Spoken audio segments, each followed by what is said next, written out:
नमस्कार साथियों, मैं राकेश जांगिड आपका हार्दिक स्वागत करता हूं। प्रिय साथियों, स्वागत है आपका पार्ट 2 के अंतर्गत। हमारा जो जीके फैक्ट है और जो थार का मरुस्थल जो पार्ट हमने फर्स्ट पढ़ा था, उसके अंतर्गत थार के मरुस्थल के बालू का जो स्तूप है उसकी हमने सारी विशेषताएं पढ़ी थी। और इसके अंतर्गत हम अब करेंगे थार के दूसरा जो पार्ट बालू का स्तूप जो युक्त क्षेत्र है, वहां पे जो पथरीला क्षेत्र है, वहां पे जो प्राकृतिक गैस है, अवसादी चट्टाने हैं, पेट्रोल तेल कुएं वगैरह हैं, उनकी हम चर्चा करेंगे। साथ ही साथ है थार के मरुस्थल के अंतर्गत कुछ चर्चित विशेष गांव, एग्जाम्पल के तौर पे कुलदरा गांव है, सम गांव है, नाचना गांव है, सुदासरी गांव है। थार के मरुस्थल के अंतर्गत बात करते हैं तो चंदन गांव है, बटाडो का कुआ है, उनकी विशेषता करेंगे। चलिए शुरुआत करते हैं। ध्यान साथियों, ये जो फैक्ट पढ़ रहे हैं, इनकी जो पीपीटी, इनकी जो पीडीएफ है, अपना जो GK with Rakesh Jangid Telegram channel है, इस वीडियो के डिस्क्रिप्शन के अंतर्गत आपको मिल जाएगा। टेलीग्राम चैनल है, उस टेलीग्राम चैनल के अंतर्गत आपको इसकी सारी जो पीडीएफ है, इसकी पीपीटी वहां पे उपलब्ध करवा देंगे। साथ ही साथ आपको महत्वपूर्ण जो क्यूज है, प्रश्न, करंट के प्रश्न है, साइकोलॉजी के प्रश्न है, जीके के प्रश्न है, वहां पे डाले जाते हैं, तो आप जरूर ज्वाइन कर लीजिएगा। वहां पे आपको पल पल की खबर है, चाहे भर्ती की हो, हर प्रकार की वहां पे जानकारी मिलती रहेगी। तो चलिए शुरुआत करते हैं साथियों। जो स्टूडेंट नए हैं वो यूट्यूब चैनल को सब्सक्राइब कीजिएगा, और ताकि आपको जो न्यू अपडेट वगैरह है, जो न्यू फैक्ट है, जो टॉपिक आपको टाइम टू टाइम मिलते रहें। तो चलिए शुरुआत करते हैं। देखिए साथियों, हमारा जो टॉपिक है थार का मरुस्थल है, और थार के मरुस्थल के भाग 2 के अंतर्गत हम करने जा रहे हैं बालू का स्तूप। बालू का स्तूप युक्त नहीं है, युक्त हमने पढ़ लिया है। ये बालू का स्तूप हम कौन सा कर रहे हैं? मुक्त करें साथियों। बालू का स्तूप मुक्त है। हमने इससे पहले पढ़ा था बालू का स्तूप जो युक्त है ना, वो कितना है? 58.5। और जो बालू का स्तूप जो मुक्त है, यानी कि थार के जो मरुस्थल में टिल्लों से, रेत के जो दौरों से मुक्त क्षेत्र, पथरीला चट्टानी क्षेत्र है, तो वह कितना है? तो वह आ जाता है 41.5।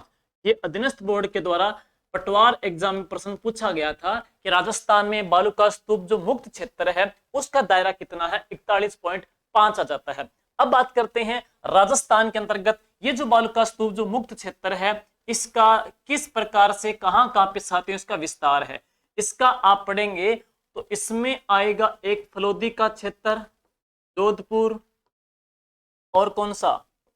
पोखरण, जैसलमेर, और इसके अतिरिक्त हम पढ़ेंगे बालोतरा।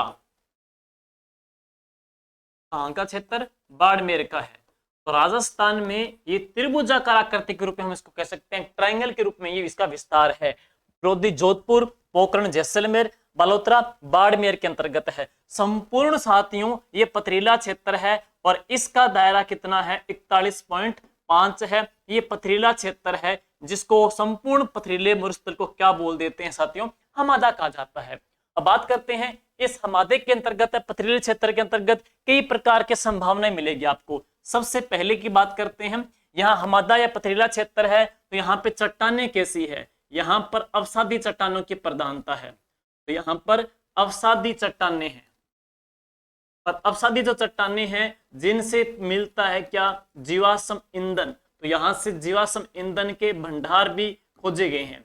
फॉर एग्जाम्पल के तौर पे जीवाश्म ईंधन की बात करेंगे तो जैसे कि राजस्थान के अंतर्गत गैस है, राजस्थान के अंतर्गत लिग्नाइट जो कोयला है, और राजस्थान के अंतर्गत जो खनिज जो तेल है, या कोल बेड जो मिथेन है। ये जो राजस्थान में हम बात करेंगे जीवाश्म जो ईंधन है, कोल बेड, मिथेन गैस, या प्राकृतिक गैस, या तेल के भंडार, या कोयले के भंडार, इनकी जो खोज राजस्थान में इसी क्षेत्र में हुई है, क्योंकि यहाँ पे क्या है? अवसादी चट्टानों की प्रधानता है। साथ ही साथ हम दूसरी बात जो करने जा रहे हैं, यहाँ ये राजस्थान का जो जोन है ना, ये राजस्थान का जोन है, इस जोन को कहा जाता है राजस्थान का सीज क्षेत्र।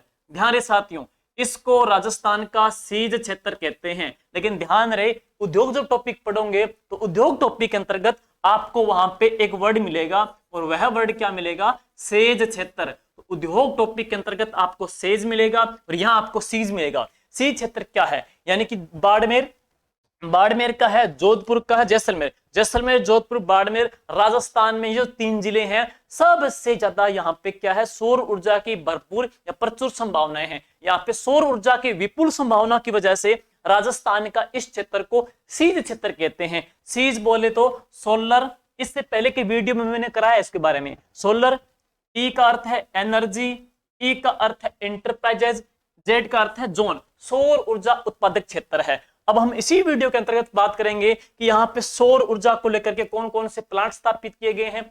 राजस्थान की पहली सौर ऊर्जा नीति है, लेटेस्ट सौर ऊर्जा नीति है, राजस्थान का सौर ऊर्जा में स्थान है, सोलर सिटी कौन कौन से हैं, सारी हम बात करेंगे इसी वीडियो के अंतर्गत। लेकिन दूसरी मैं बताऊं आपको सेज, सीज मैंने बता दिया, सेज क्या है साथियों, सेज का अर्थ है स्पेशल, ई का अर्थ है इकोनॉमिक और जेड का अर्थ है जोन, विशेष आर्थिक क्षेत्र। स्पेशल का विशेष, इकोनॉमिक आर्थिक, जेड का अर्थ है जोन यानी कि क्षेत्र है। यानी कि राजस्थान के उद्योगों की बात करें, राजस्थान के ऐसे औद्योगिक जो हब, जो इंपोर्ट एक्सपोर्ट की वजह से सबसे बड़े भंडार माने जाते हैं, और राजस्थान के एग्जांपल के तौर पे बात करेंगे जैसे कि जयपुर की बात करते हैं, होजरी कॉम्प्लेक्स पार्क की बात करेंगे, राजस्थान के अंतर्गत बीचवाल की बात करेंगे, वरनाडा जोधपुर की बात करते हैं, या जेम्स एंड ज्वेलरी पार्क का है, ईपीआईपी निर्यात संवर्धन औद्योगिक पार्क सीतापुरा जयपुर का है। महत्वपूर्ण जो औद्योगिक जो हब है, जिनको इंपोर्ट एक्सपोर्ट या तमाम प्रकार के सीमा उत्पाद शुल्क से फ्री घोषित करते हैं, उनके ऊपर कोई भी टैक्स नहीं लिया जाता है। इसके बारे में डिटेल में एक वीडियो बनाऊंगा, उद्योग टॉपिक में फैक्ट करा दूंगा कि पहली सेज नीति कब जारी की गई थी, सेज क्षेत्र कितने हैं, प्रस्तावित कौन से हैं, हटा किसको दिया गया है। लेकिन सिंपल भाषा की बात बताऊं, ऐसे औद्योगिक जोन जहां पे सरकार के द्वारा तमाम प्रकार के सीमा उत्पाद शुल्क है वो नहीं वसूले जाते हैं, उन क्षेत्रों को क्या बोल देते हैं, सेज क्षेत्र कहा जाता है। क्रियाशील सेज कितने हैं, 8 आ जाते हैं, क्रियाशील 8 रहते हैं। उद्योग टॉपिक में समझा देंगे आपको। ये क्या हो गया, सीज आ गया है। यहाँ पे सबसे ज्यादा सौर ऊर्जा की भरपूर संभावनाएं हैं। सौर ऊर्जा की हम बात करें, सबसे इंपॉर्टेंट है सौर ऊर्जा। सुनिए कुछ टॉपिक्स एग्जाम के अंतर्गत सौर ऊर्जा का प्रश्न आजकल तकरीबन पूछा जाता है, क्योंकि राजस्थान देश भर में सौर ऊर्जा में कौन से स्थान पे आ गया है, पहले पायदान के ऊपर है, तब करके इसका प्रश्न इंपॉर्टेंट बनता है। तो आपको बता दिया कि राजस्थान में सौर ऊर्जा को लेकर के जो सीध जिले हैं, पहली बात राजस्थान के जो सीध जिले हैं वह कौन कौन से हैं, तो कौन से हो गए, जोधपुर, जैसलमेर और बाड़मेर, इनको क्या बोल देते हैं, सीध जिले कहते हैं। लेकिन राजस्थान में सबसे ज्यादा सर्वाधिक सौर ऊर्जा का उत्पादन है वह कौन से जिले विशेष के अंतर्गत है, जोधपुर में है। तो सर्वाधिक सौर ऊर्जा का जो उत्पादन कर रहा है कौन सा जिला कर रहा है, जोधपुर कर रहा है। नेक्स्ट अगली विशेषता, सौर ऊर्जा के अंतर्गत पहले स्थान के ऊपर कौन सा राज्य है, तो वह राज्य कौन सा आ जाएगा, Rajasthan. Rajasthan all over India के अंतर्गत सौर ऊर्जा के अंतर्गत देश में पहले पायदान के ऊपर है। राजस्थान की सौर ऊर्जा उत्पादन क्षमता कितनी है, 10,506 मेगावाट है। फरवरी 2022 तक का डेटा है ये, फरवरी 2022 तक राजस्थान की सौर ऊर्जा उत्पादन क्षमता कितनी है, 10,506 मेगावाट। सौर ऊर्जा के अंतर्गत दोस्तों राजस्थान देश में पहले स्थान के ऊपर आ चुका है। सर्वाधिक सौर ऊर्जा का उत्पादन कौन सा जिला करता है, जोधपुर करता है। और कौन कौन से जिले करते हैं, तो जैसलमेर है, जोधपुर और बाड़मेर आ जाते हैं। अगली विशेषता है, अगली बात करेंगे राजस्थान में सौर ऊर्जा को लेकर के। राजस्थान का पहला स्थान तो आ गया, लेकिन संसार का सबसे बड़ा सोलर जो पार्क है, सुनिएगा सोलर जो पार्क है, तो सबसे बड़ा जो सोलर पार्क है इसका प्रश्न बहुत बार पूछा जा चुका है। सबसे बड़ा जो सोलर पार्क है तो उसका नाम है बड़ला, ये जोधपुर में है। तो सबसे बड़ा सोलर जो पार्क है वह कौन सा है, बड़ला। इसके 4 स्टेप हैं, मैंने इसका यूट्यूब पे वीडियो डाल रखा है, चारों के चरणों को लेकर के है। और इस बड़ला की जो उत्पादन क्षमता है वह कितनी है, 2245 मेगावाट। कुल कितने चरणों के अंतर्गत संचालित है दोस्तों, ये कुल 4 चरणों के अंतर्गत संचालित है। और इसकी क्षमता कितनी है, 2245 मेगावाट है। सबसे बड़ा सोलर पार्क है। सौर ऊर्जा उत्पादन क्षमता कितनी हो गई, 10,506 मेगावाट हो गई है। नेक्स्ट बात करते हैं राजस्थान की। राजस्थान के किन जिलों को सोलर सिटी का दर्जा मिला है, तो राजस्थान में सोलर सिटी का जो दर्जा मिला है कौन से वर्ष, 2008 के अंतर्गत है। 2008 के अंतर्गत साथियों राजस्थान के इन जिलों को सोलर सिटी का दर्जा दिया गया, जयपुर, जोधपुर और कौन सा, अजमेर। जयपुर, जोधपुर, अजमेर को सोलर सिटी का दर्जा दे दिया गया है। अभी हाल ही की बजट घोषणा के अंतर्गत सरकार ने पुष्कर को भी सोलर सिटी के रूप में विकसित करने की संभावना जताई है। तो पुष्कर को भी क्या है, सोलर सिटी के रूप में डेवलप किया जाएगा। हाल फिलहाल की बात करते हैं तो जयपुर, जोधपुर, अजमेर ये सोलर सिटी है। लेकिन सीज सिटी की बात करेंगे तो जोधपुर, जैसलमेर, बाड़मेर आ जाएंगे। लेकिन जब बात करते हैं मरु त्रिकोण की तो उसमें 3 तो जिले आ ही जाएंगे, प्लस उसमें एक और जिला ऐड किया जाएगा, वह कौन सा है, बीकानेर है। तो मरु त्रिकोण में बीकानेर 4 जोड़ देंगे, सीज के अंतर्गत ये 3 आ जाएंगे। सोलर सिटी की बात करेंगे तो जयपुर भी है, जोधपुर भी और अजमेर भी है। सोलर सिटी कार्यक्रम कब संचालित हुआ था, 2008 के अंतर्गत संचालित हुआ था। अब इसके पश्चात बहुत ही इंपॉर्टेंट बात है, आजकल क्या दोस्तों नीतियां पूछते हैं, जैसे कि राजस्थान की सोलर नीति है, राजस्थान की सौर ऊर्जा नीति, राजस्थान की सौर ऊर्जा नीति। तो आपसे पूछा जाएगा राजस्थान की पहली सौर ऊर्जा नीति, और आपसे पूछा जाएगा राजस्थान की नवीनतम सौर ऊर्जा नीति है। तो राजस्थान की जो पहली जो सौर ऊर्जा नीति आपसे पूछा जाएगा, तो राजस्थान की पहली सौर ऊर्जा जो नीति कब जारी की गई थी, 2014 के अंतर्गत है। और राजस्थान की नवीनतम सौर ऊर्जा जो नीति है 18 दिसंबर 2019 को है।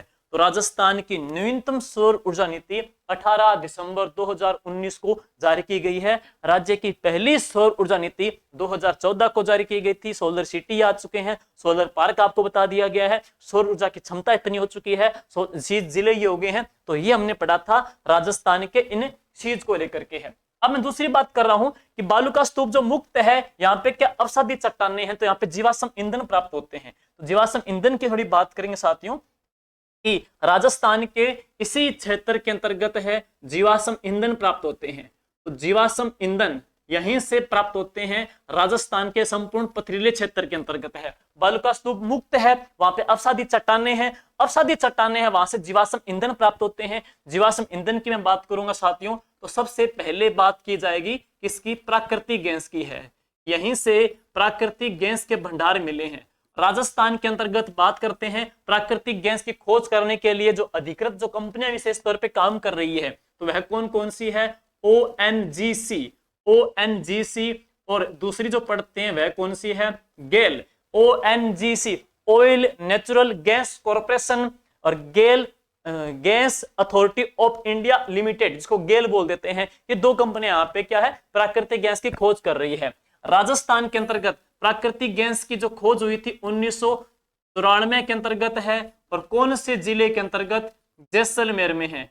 लेकिन प्राकृतिक गैस का जो उत्पादन है वह जैसलमेर में कब हो गया था, 1996 के अंतर्गत। ये इंपॉर्टेंट है। दूसरी विशेषता, राजस्थान में प्राकृतिक गैस की बात करेंगे तो प्राकृतिक गैस का जो पहला जो गैस कुआं है, राज्य का प्राकृतिक गैस का पहला जो गैस कुआं की बात करेंगे तो ये आ जाएंगे, जैसे डांडे वाला है, जैसलमेर में है, कमली ताल है, ये भी कहां पर, जैसलमेर में है, मणिहारी टिब्बा है, ये भी कहां पर, जैसलमेर में है। और एक very very important, most important है, राजस्थान के अंतर्गत एक गांव आता है, कौन सा, गोटारू। साथियों ये गोटारू गांव भी कहां पर, जैसलमेर में है। और यहां से कौन सी गैस के भंडार मिले हैं, तो यहां से हीलियम गैस के भंडार हैं। तो हीलियम गैस के भंडार राजस्थान में कहां खोजे गए थे, गोटारू, जैसलमेर से खोजे गए थे। प्राकृतिक जो गैस है इसकी खोज 1994 में हुई थी, उत्पादन 1996 के अंतर्गत हुआ। ध्यान रहे, प्राकृतिक गैस की खोज 1994 के अंतर्गत। राजस्थान की पहली जो रेल बस मेड़ता रोड से मेड़ता सिटी के बीच में 12 किलोमीटर के बीच में 1994 के अंतर्गत माता अमरता देवी जी की याद में वन्य जीव जो पुरस्कार की शुरुआत कब हुई थी, 1994 के अंतर्गत है। मोस्ट इंपोर्टेंट जो पहलू इंपोर्टेंट रहता है, राजस्थान का जो हनुमानगढ़ का जो जिला है, जिसको जिले के रूप में स्वीकृति कब दी गई थी, 12 जुलाई 1994 को है। वो 1994 है पहली जो राजस्थान की सड़क नीति है। राजस्थान देश का पहला स्टेट है जिसने अपनी सड़क नीति जारी की गई है। और राजस्थान की पहली सड़क नीति की जो घोषणा हुई थी वह भी कब हुई थी, 1994 के अंतर्गत हुई थी है। और प्राकृतिक गैस की खोज 1994 में, उत्पादन 96 के अंतर्गत। पहला जो गैस कुआं है तो वह कौन सा जाएगा, डांडे वाला है। गोटारू से किसके गैस के भंडार मिले हैं, हीलियम गैस के भंडार मिले हैं। तो ये आ जाते हैं प्राकृतिक गैस को लेकर के है। जीवाश्म ईंधन की बात करेंगे तो साथियों जीवाश्म ईंधन की बात करेंगे तो यहीं से ही कोयले की खोज हुई है और यहां से टरसयूरी काल के कौन से कोयले की खोज हुई है तो लिग्नाइट कोयला। तो यहां से टरसरी काल के लिग्नाइट कोयले के भंडार मिले हैं। टरसरी काल के लिग्नाइट कोयले के भंडार मिले साथियों। ये जो लिग्नाइट कोयला है इसको क्या बोलते हैं, इसको भूरा कोयला भी कहा जाता है। लिग्नाइट कोयले को भूरा कोयला भी कहते हैं। ध्यान रहे यहाँ का एक गांव है बीकानेर क्षेत्र का जहां पे संसार का सबसे बेस्ट लिग्नाइट कोयला निकलता है। वेरी वेरी इंपॉर्टेंट है, संसार का सबसे उत्तम क्वालिटी का बेस्ट लिग्नाइट कोयला निकलता है तो वह कहां से निकलता है, पलाना से। साथियों ये जो पलाना जो गांव है वह कहां पड़ता है, बीकानेर में, जहां पे सबसे उत्तम क्वालिटी का लिग्नाइट कोयला मिलता है। और यहीं से लिग्नाइट कोयले के कई प्रकार के प्रयोजन चल रही है। फॉर एग्जाम्पल के तौर पे कपूरडी है, जालिपा है, भादरेस है, ये सारी की जो इकाइयां हैं वो लिग्नाइट कोयले के ऊपर चल रही है। बाकी ऊर्जा टॉपिक में इसको डिटेल से हम समझा देंगे। ओके, तो हम बात सिर्फ जीवाश्म ईंधन की बात कर रहे हैं। अब बात करते हैं बीकानेर से ही कोल बेड मीथेन के भंडार भी मिले हैं। कोल बेड मीथेन के भंडार मिले हैं, ये सौर ऊर्जा का था। अब यहीं से ही राजस्थान के इसी अवसादी चट्टानों में खनिज तेल के भंडार मिले हैं। खनिज तेल के कुओं का हमने टेलीग्राम पे फैक्ट डाले हैं साथियों। ऐसे ही फैक्ट आपको रोजाना मिलते रहते हैं। जीके विद राकेश जांगिड़ जो अपना इसी नाम से जो टेलीग्राम चैनल है जीके विद राकेश जांगिड़, इसके अंतर्गत आपको तमाम प्रकार के फैक्ट है, न्यूज है, क्यूज है, सारी चीजें आपको पीडीएफ वगैरह उपलब्ध हो जाएगी। तो ये जो टेलीग्राम चैनल साथियों जरूर आप ज्वाइन कर लीजिएगा। अब बात करते हैं इस फैक्ट के अंतर्गत। अवसादी चट्टानों के अंतर्गत थार के क्षेत्र में प्रमुख तेल क्षेत्र कौन कौन से हैं तो सुनिए। राजस्थान में सबसे पहले बायतू की बात करते हैं। बायतू बाड़मेर में राजस्थान में सबसे कम गहराई पर प्राप्त जो तेल कुआं है वो कहां से खोजा गया था, बायतू बाड़मेर के अंतर्गत है। दूसरी बात है कुछ तेल कुएं हैं जैसे रामेश्वरम तेल कुआं है, ये भी कहां पे, बाड़मेर में है। मंगला तेल कुआं बाड़मेर के अंतर्गत है। लेकिन वेरी वेरी इंपॉर्टेंट मंगला, सुनिए क्यों खास है, क्योंकि मंगला जो तेल कुआं है इसकी खोज हुई थी कब, 2004 में। लेकिन इसका उत्पादन कब शुरू हुआ, 2009 को। और ये पहला तेल कुआं राजस्थान का जहां से तेल का उत्पादन शुरू हुआ। तो राजस्थान का पहला तेल कुआं कौन सा है जहां से तेल का उत्पादन शुरू हो गया और जो देश को समर्पित कर दिया गया, तो कौन सा, मंगला। खोज 2004 में ही, प्रोडक्ट कब शुरू हुआ, 2009 के अंतर्गत है। और ये देश का सबसे बड़ा H2C हाइड्रोकार्बन भी है, तो वह कौन सा है, मंगला है। अगली विशेषता, भाग्यम भी क्या है, तेल कुआं है, बाड़मेर में है। उत्पादन 2012 में हुआ था। पूनम, ये एलडीसी में पूछा गया था कि कुल राजस्थान में तेल बेसिन कितने हैं, 4 तेल बेसिन हैं। 4 तेल बेसिन में एक बीकानेर नागौर का बेसिन है। और बीकानेर नागौर बेसिन में जो तेल कुआं खोजा गया था उस तेल कुएं का नाम क्या है, पूनम फर्स्ट है। और इसके बाद सरस्वती तेल कुआं भी कहां पर, बाड़मेर में है। इसकी खोज 2001 में हुई थी। उत्पादन कब शुरू हो गया, 2011 के अंतर्गत है। ऐश्वर्या तेल कुआं ये भी कहां पे, बाड़मेर के अंतर्गत है। वेरी वेरी इंपॉर्टेंट, अभी हाल ही में 2022, मोस्ट इंपॉर्टेंट, हाल ही में 2022 में कौन सा तेल क्षेत्र खोजा गया है, तो 2022 में जो लेटेस्ट प्रश्न आ सकता है, जिस तेल क्षेत्र की खोज हुई है साथियों, तो वह कौन सा है, दुर्गा है, ये तेल है। और राजस्थान तेल के अंतर्गत देश भर में कौन सा स्थान रखता है, दूसरा स्थान रखता है। अब बॉम्बे महाराष्ट्र के बाद राजस्थान का स्थान देश भर में तेल उत्पादन में कौन सा है, दूसरा स्थान है। ये प्रश्न ग्राम विकास अधिकारी में पूछा गया था।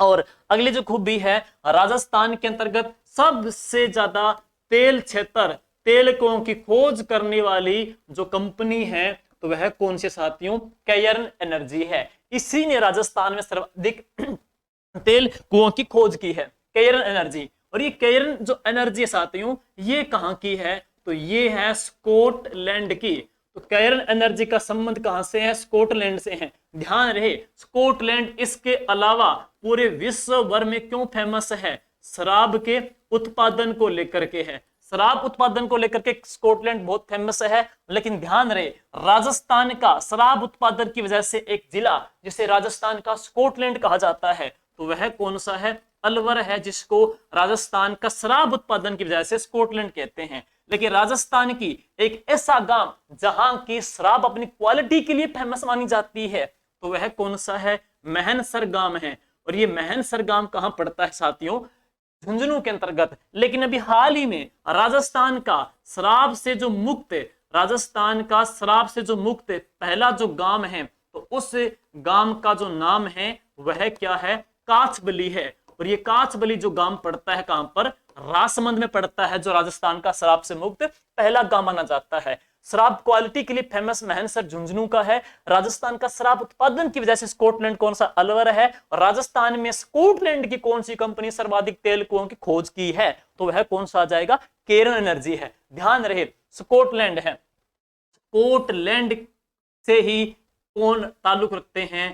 Colonel James Tod. तो कर्नल जेम्स टोड का जो जन्म इलिंगस्टन स्कॉटलैंड में हुआ था, तो ये भी कहां से है? स्कॉटलैंड से है। ये राजस्थान में प्रमुख तेल क्षेत्र है। इंपोर्टेंट टॉपिक है ये। अवसादी चट्टानों के अंतर्गत यहाँ पे प्राकृतिक गैस, तेल कुएं और लिग्नाइट कोयले के भंडार मिले हैं। इसके बाद देखते हैं थार के मरुस्थल में साथियों। थार के मरुस्थल के अंतर्गत यहां से किसके साक्ष्य मिले हैं? डायनासोर के साक्ष्य मिल रहे हैं। तो राजस्थान में डायनासोर के साक्ष्य के लिए विशेष तौर पे दो गांव चर्चित है। तो एक तो कौन सा? हयात गांव, और दूसरा कौन सा? जोइना गांव। ये दोनों राजस्थान पत्रिका और भास्कर में इनके नाम, इनकी न्यूज आई थी। हयात गांव, जोइना गांव। साथियों ये दोनों के दोनों जो गांव हैं वह कहां पर है? जैसलमेर के अंतर्गत है। दोनों के दोनों गांव कहां पर है?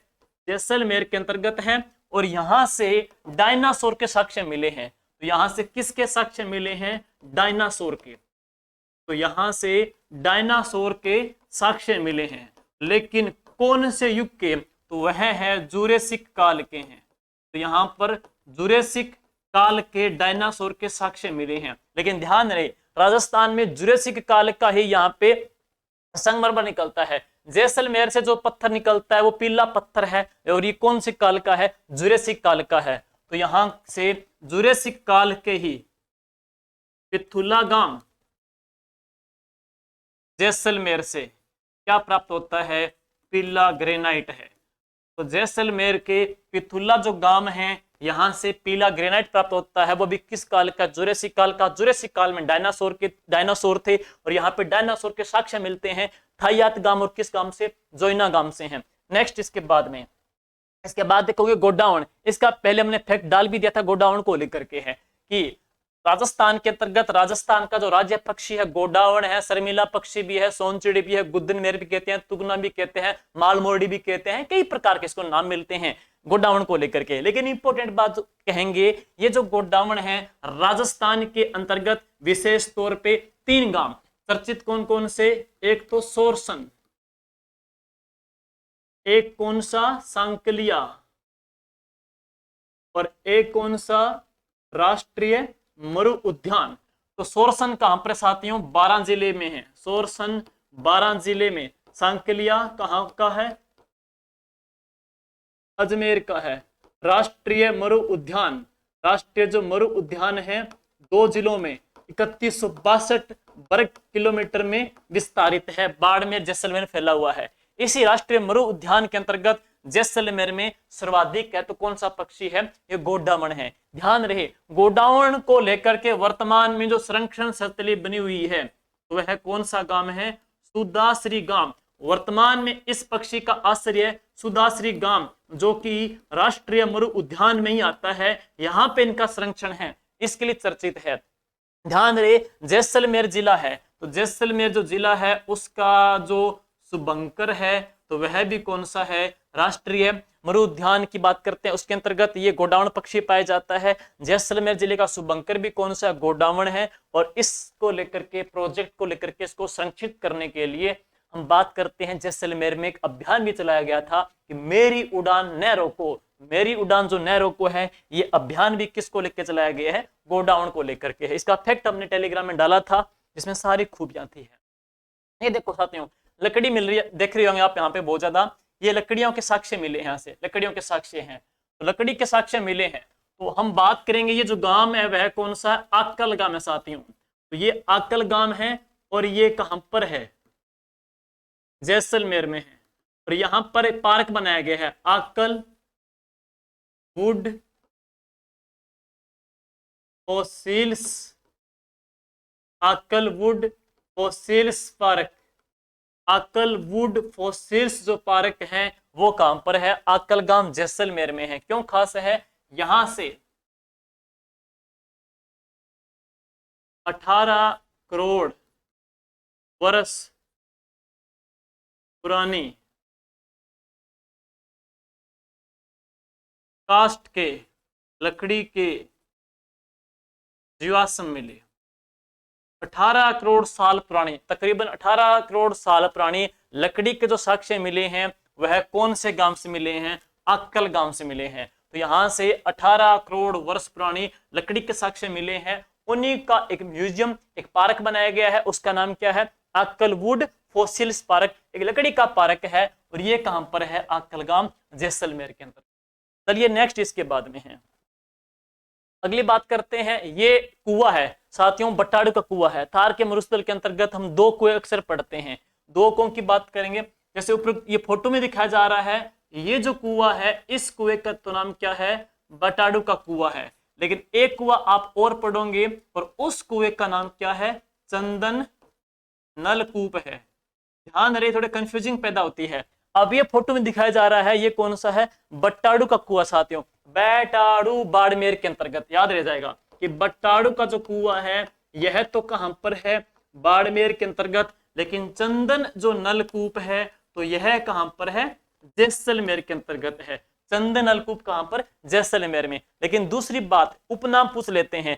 चंदन जो नलकूप है ना, चंदन नलकूप को क्या बोल देते हैं? थार का घड़ा। तो चंदन नलकूप को थार का घड़ा कहते हैं। तो थार का जो घड़ा कहते हैं वह गांव कौन सा है? चंदन नलकूप है। लेकिन बट्टाड़ू का जो कुआं है साथियों, इसे कहा जाता है रेगिस्तान का जल महल। इसे रेगिस्तान का जल महल कहते हैं, रेगिस्तान का जल महल। अब जब दोनों आ जाएं तो बच्चे कंफ्यूज होते हैं। थार के घड़ा चंदन बट्टाड़ू कर देते हैं, बट्टाड़ू को क्या कर देते हैं? दूसरा नाम कर देते हैं। इसलिए आप में कंफ्यूजिंग नहीं रहे, तो सिंपल सी बात याद करने की है। देखो, जैसे घर में बट्टाऊ आते हैं, जैसे ही घर में बट्टाऊ आते हैं, गेस्ट आते हैं, बट्टाऊ आते हैं, तो बट्टाऊ को आते ही हम क्या देते हैं? जल देते हैं। तो बट्टाऊ को आते हम क्या देंगे? जल देंगे है। तो याद हो जाएगा कि बट्टाड़ू का क्या होगा? जल महल। लेकिन कई बच्चे दूसरे परिप्रेक्ष्य सोचते हैं, जैसे घर में बट्टाऊ आते हैं उसको जल देते हैं घड़े में से, तो इसमें क्या घड़ा भी कर देते हैं कि थार का घड़ा। गलत हो जाएगा यहाँ पे। इसलिए एक माइंड सोच सकते हो, फिर भी कंफ्यूजिंग आपके माइंड में रहे तो सुनिएगा। देखो अगली ट्रिक और है। घर में बट्टाऊ आए, बट्टाऊ आते हमने क्या दिया? जल दिया। जल देने के बाद उसको हम रेस्ट कराएंगे, आराम करेगा। और आराम कहां पे करेगा? महल में। बस सिंपल सी बात है। बट्टाऊ आया, जल दिया, जल दे करके रेस्ट कहां पे कराया? महलों में। तो बट्टाड़ू को क्या बोलते हैं? रेगिस्तान का जल महल। लेकिन जल महलों की नगरी कौन सी? डीग भरतपुर। राजस्थान की जलपरी कौन सी? रीमा दत्ता अजमेर की है। राजस्थान की एक ऐसी बालिका जिसने तैर करके इंग्लिश चैनल पार किया था, उसको नाम क्या? भक्ति शर्मा है, जो भी आप तैराकी में पढ़ोगे हैं। इसकी विशेषता, चंदन जो नलकूप है इसे क्या बोलते हैं? थार का घड़ा कहते हैं। अगली विशेषता है, ये राजस्थान का साथियों गांव है, बहुत ही निर्जन गांव है। देखो दिखाई दे रहा होगा आपको, ये जो गांव है, इस गांव में कोई भी व्यक्ति निवास नहीं करता है। सिंगल एक पर्सन यहाँ पे व्यक्ति आपको नहीं मिलेगा। पूरा का पूरा गांव सुनसान है, निर्जन गांव है। और इसे राजस्थान का भूतों का गांव कहा जाता है। तो इस गांव का जो नाम है वह क्या है? कुलधरा गांव। तो राजस्थान का साथियों ये जो गांव है इसका नाम है कुलधरा गांव। और ये जो कुलधरा गांव है वो कहां पर है? जैसलमेर में है। और इसे ही कहते हैं राजस्थान का भूतवा गांव। तो राजस्थान का यह भूतवा गांव के रूप में चर्चित है। ध्यान रहे, ये भूतवा गांव। लेकिन भूतों के जो दुर्ग के तौर पे जब बात करेंगे तो भानगढ़ दुर्ग का नाम आएगा। भानगढ़ जो दुर्ग है वो कहां पे? अलवर में है। उसे राजस्थान का हॉन्टेड फोर्ट कहा जाता है। ये भूतवा गांव है। अक्सर कहते हैं ये जो कुलधरा गांव है यहाँ पे पालीवाल ब्राह्मण रहते थे, और रातों रात कहते हैं कि वो अब रातों रात है अपने ऊपर, इनके ऊपर अत्याचार किए जा रहे थे, उनसे तंग आकर के रातों रात पूरे गांव के पालीवाल ब्राह्मणों ने गांव को खाली कर दिया और यहाँ से प्रस्थान कर गए थे। लेकिन जाते टाइम इन्होंने इस गांव को अभिशाप दे दिया था कि इस गांव के अंतर्गत है कोई भी व्यक्ति यहाँ पे निवास नहीं करेगा। आज इस गांव में कोई सिंगल पर्सन नहीं रहता है, इसलिए निर्जन सुनसान जो गांव है, जो किस रूप में जाना जाता है, भूतवा गांव के रूप में जाना जाता है। दूसरी बात इंपॉर्टेंट है, ये जो कुलधरा गांव है, वैज्ञानिकों को कुलधरा गांव में किसके साक्ष्य मिले हैं?